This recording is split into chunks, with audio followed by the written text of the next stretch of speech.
Before we begin our discussion on how to balance chemical equations, I wanted to do a bit of a review on how you can determine how many atoms of each element you have in a compound with just subscripts, and then when I have a compound that has a coefficient on it. We did this several chapters ago. In fact, we did this first semester, but this is good review for you, and you will need it for balancing equations. So if I look at this first compound, water, I'm always looking for the number of capital letters because that tells me how many elements I'm dealing with. So I'm dealing with capital letter H, capital letter O, hydrogen and oxygen, 2 elements. This little number here that you all know is called the subscript, tells me how many of the element right before it I have. So this is going to tell me how many hydrogen I have. I have 2 hydrogen. Now you look at the oxygen and you're saying, but I don't see a subscript there. Like math, when there is no number given, you can always assume that it's just 1. So I'm going to put a little 1 in parentheses here. You'll never see it that way, but it's assumed to be there. So I have 2 hydrogen to 1 oxygen. If I jump over to my next one, that's ammonia, NH3, 2 capital letters, so I have 2 elements. Again, there is no subscript after the nitrogen, so I'm going to assume that it's 1. So that gives me 1 nitrogen to 3 hydrogen. Again, it's the subscript directly after the element that tells you how many of that element you have. And now looking at this, you ought to be able to do this one in your head pretty quickly. I have 6 carbon to 12 hydrogen to 6 oxygen. That's pretty straightforward. Those are the fairly easy ones when all you're dealing with are simple subscripts. Now we add another layer of complexity to this. Notice that I have polyatomic ions.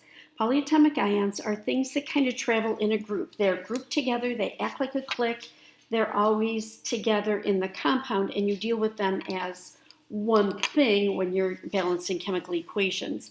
But just to see how many of each element I have, I'm actually not going to worry this time about the separate nitrogen and the separate oxygen.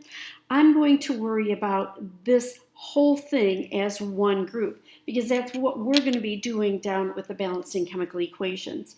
So I see that there's no subscript on calcium, so it's just 1 calcium. And then I'm going to ask how many of these nitrates do I have. I'm not going to worry about how many nitrogen and how many oxygen I have, but how many nitrates do I have? So you'll see that 2 tells me how many of this whole thing do I have. I have 2 nitrates, and I did not give myself room for that. I have 2 NO3s. Again, notice I don't really care about the individual nitrogens and the individual oxygens this time. For what we're doing now, since they travel as a group, we can consider it to be just one thing. How many nitrates do I have? Not how many nitrogen and oxygen, how many nitrates do I have? So let's do the same thing here. This is ammonium. This is ammonia with only 3 hydrogen. This is ammonium with 4 hydrogen, and it has a oxidation number or charge of +1. This is -3. That's why I need 3 of them. That's just a quick review. So when I look at this, I have 3 of this whole big group of ammonium. So I have 3 NH4s, and I have only 1 phosphorus. Notice that there's no subscript there, so I assume that it's 1. Now in your head, do this one. And hopefully you said you have 3 magnesium. And again, I'm dealing with this as all one thing. How many of the phosphates do I have? I have 2 phosphates, PO4. Hopefully that makes sense to you. If not, go back over it again before I move on, because now I'm going to add coefficients to the front. The subscript, real quick, the subscript tells me how many of the thing right before the subscript I have, and we're going to deal with the stuff in parentheses or with the polyatomic ions as one unit rather than the individual parts that make up the unit. Now, a coefficient in front means that I'm going to have to take my subscripts and multiply it by my coefficient in order to figure out how many of those I have. We talked about what all that means before in the earlier chapter, but I'll just do this for you real quick. If I draw water as these little Mickey Mouse looking molecules, the coefficient tells me I have 4 molecules. This tells me how many molecules I have. This number tells me that in every molecule I have 2 hydrogen. The ears are the hydrogen. This tells me what I have in just one molecule. The 4 tells me how many molecules I have. So if I count them all up, I have 1, 2, 3, 4, 5, 6, 7, 8 hydrogen. An easier way of getting to the 8 is to take the 4 and multiply it by the 2. So 4 times 2 is 8 hydrogen. And I do the same thing for my oxygen. Now I do it 4 times the subscript on the oxygen, which if there is no subscript there, you assume it to be 1. So this is going to be 4 times 1 oxygen, which is 4 oxygen. And when you count them up over here, you see 1, 2, 3, 4 oxygen. Now for my ammonia, this is ammonia because there's 3 of them. For my ammonia, again, I'm just going to take my coefficient and multiply it by each one of these subscripts that I see. So it's going to be 3 times 1, or 3 nitrogen, and 3 times 3, or 3 hydrogen, or 9, I can multiply, 9 hydrogen. The next one, it's just a little bit harder math, but not really. Again, all I do is multiply this times this, this times this, and this times this. So it's 2 times 6, which is 12 carbon, 2 times 12, which is 24 hydrogen, and 2 times 6, or 12 oxygen. So it's 12 carbon to 24 hydrogen to 12 oxygen. Now you don't have to write all that multiplication out. I'm not asking you to do that. I'm doing that for you so that you can see what it looks like. You have something to reference if you're not sure what's going on. Just multiplying coefficient times the subscript. And I'm going to write that down here. Always remember that you're multiplying. You multiply the coefficient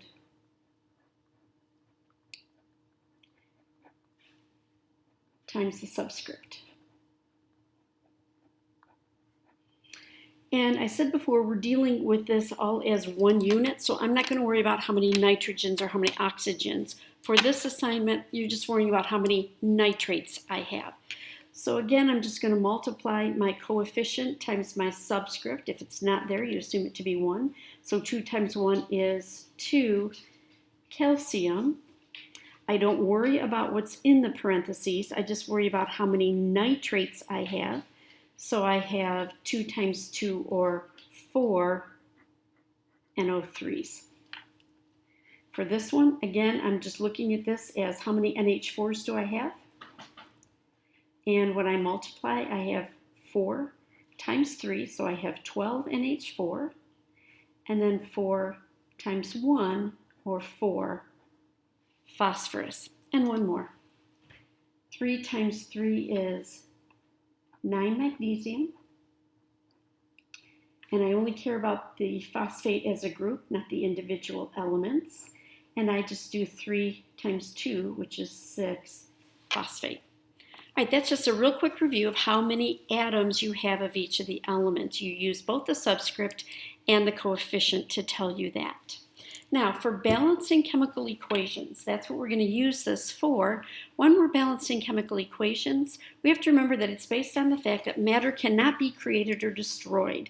That is a basic conservation of matter principle. In the universe, matter can't be created or destroyed. In a chemical reaction, absolutely, matter cannot be created or destroyed. So the basic idea is the number of atoms of reactants, the number of atoms on my reactant side must be equal to the number of reactants on the product side.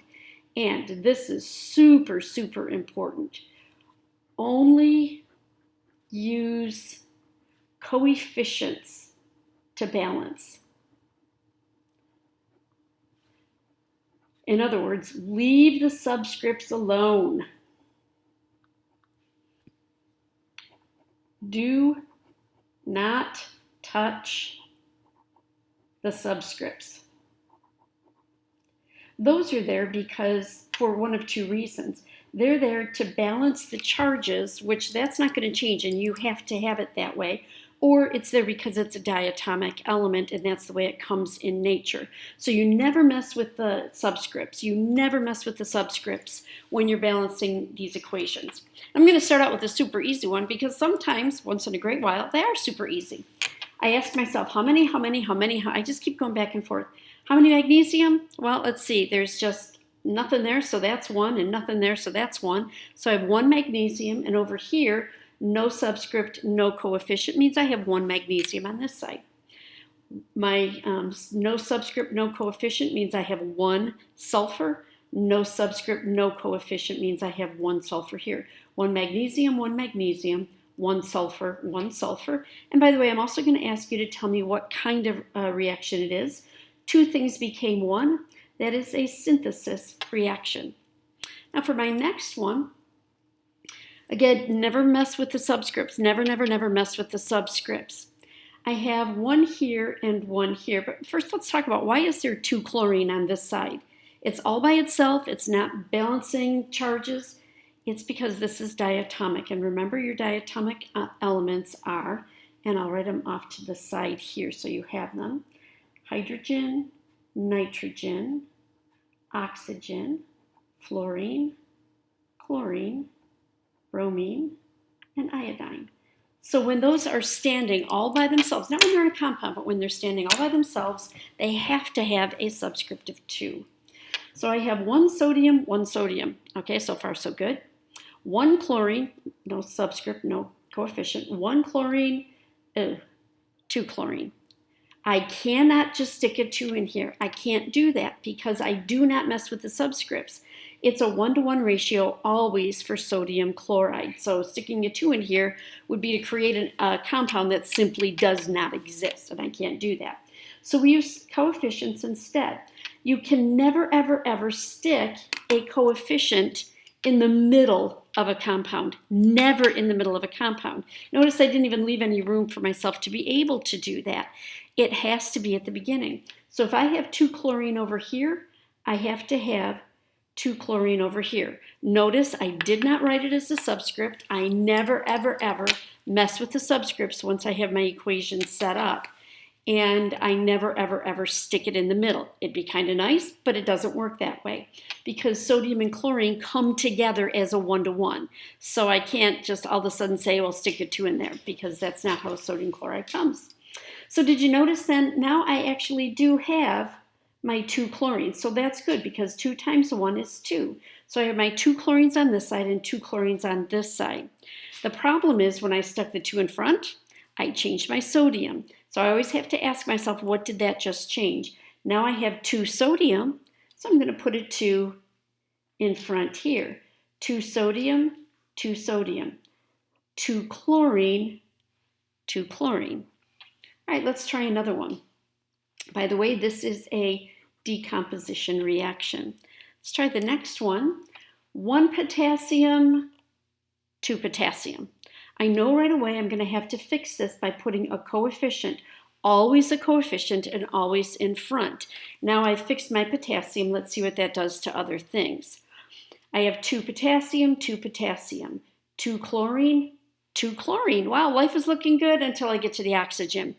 I have 2 oxygen over here, but only 1 over here. So say to yourself, what are you going to do to fix it? I have too many on this side, not enough on this side. This is the side I have to fix. 2 here means I have to have 2 here. The only way I can have 2 there is by putting a 2 in front. Did you notice that that changed your potassium? That's okay. You're going to be messing around with things. And by the way, I use erasable ink so that I can go back and erase things, because I know my first guess may not be the right one. So I have now my 2 oxygen and my 2 oxygen, but how many potassium did that give me?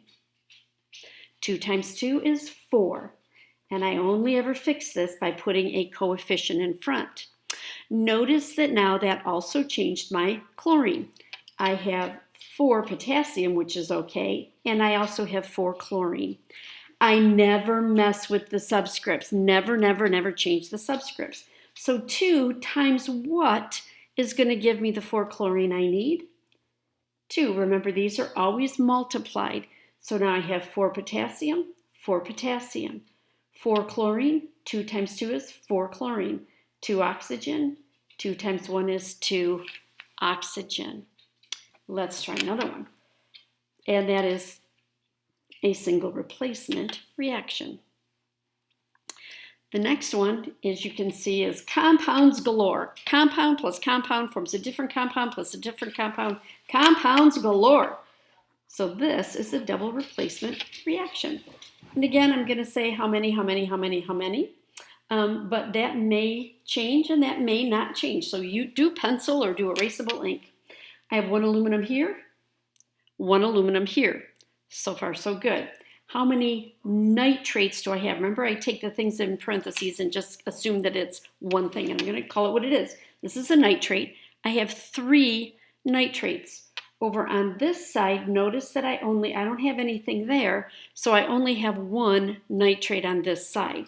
I need to fix that by putting a 3 in the front. Always a coefficient and always in the front. Now I have my 3 nitrates here and 3 nitrates here. How many potassium do I have? I have 3 potassium. Oh look, that automatically fixed it for me. I have 3 potassium. Now the next one is called a combustion reaction. And we haven't talked about those yet, but a combustion reaction is just when something reacts with oxygen. If it burns in oxygen, it's called a combustion reaction. It burns in oxygen.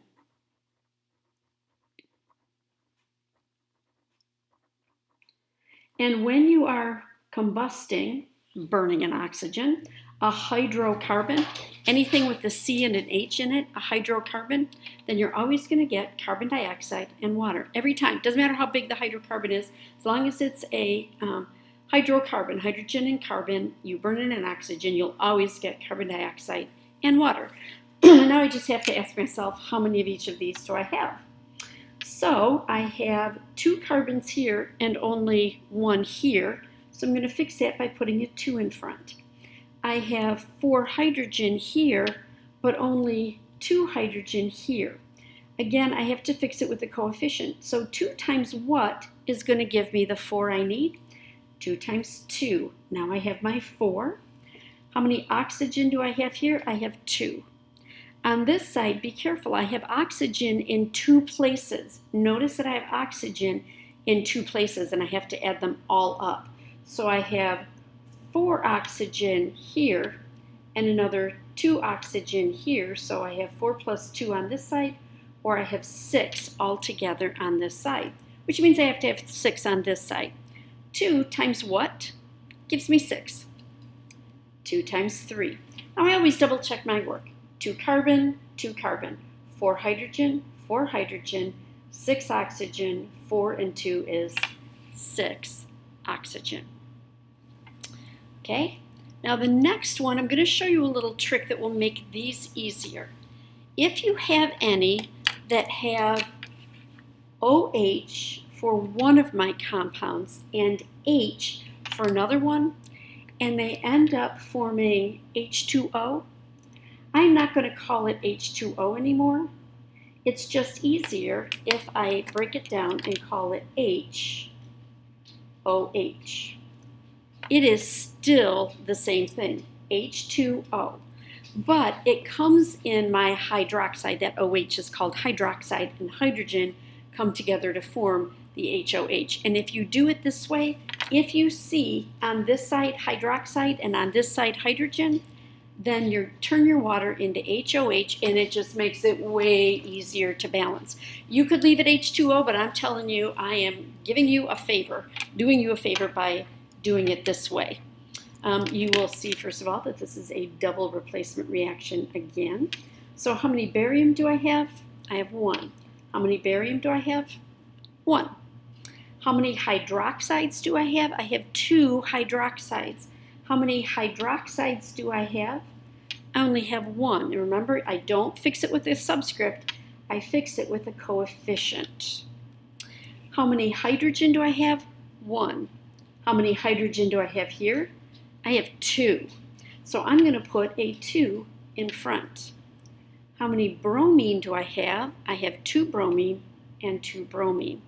That way I didn't have to count up the individual number of hydrogens. I just took them as they came to me on the left side as a hydroxide and a hydrogen, and then I left it as a hydroxide and a hydrogen. And let me just write that again so that it would look like this, HOH. So I have 2 OHs here.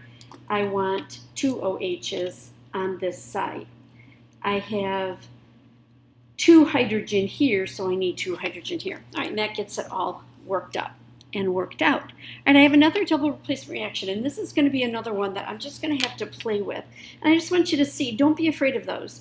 If it starts out and you think you've got it really simple, just keep saying how many, and when you end up with the same number of everything on the right side as you do on the left side, then you're good. So we're going to start out, and we're just going to put down what we think it is. If it has to change, it has to change. I have 3 strontium here, but I only have 1 here. What would you do to fix that? You're right. You would put a 3 as a coefficient in front on this side so that I have 3 strontium on both sides. How many phosphate do I have here? I have 2 phosphate. Over here, I just have 1, and I can only fix it by putting the 2 in front. Now, how many lithium do I have here? I have 2 lithium here. How many lithium do I have over here? I have 6. So now I have to fix it so that this has 6 lithium on this side to match the 6 lithium on this side. And I have to do that by putting a 3 in front. Now, how many sulfates do I have on the left? Remember, this is going to apply to everything in that compound, not just the first element, but everything after that. So I have 3 sulfates over here, but hey, that worked out just fine because I have 3 sulfates over here. Nope, this one was actually pretty easy. I always double check though. 3 strontiums, 3 strontiums, 2 phosphates. Don't forget the coefficient applies to everything after it. So I have 2 phosphates, 6 lithium, 6 lithium, 3 sulfates, and 3 sulfates. Everything balances perfectly. All right, I'm going to post a couple of other videos that say basically the same thing. If you're not understanding it the way I've done it and you need to see somebody else doing it, then that's perfectly fine. Watch one of the other videos and see if that helps. But this is the basic process for balancing chemical equations when the compounds are already written out for you. Let me know if you have any trouble with them and we'll work through it.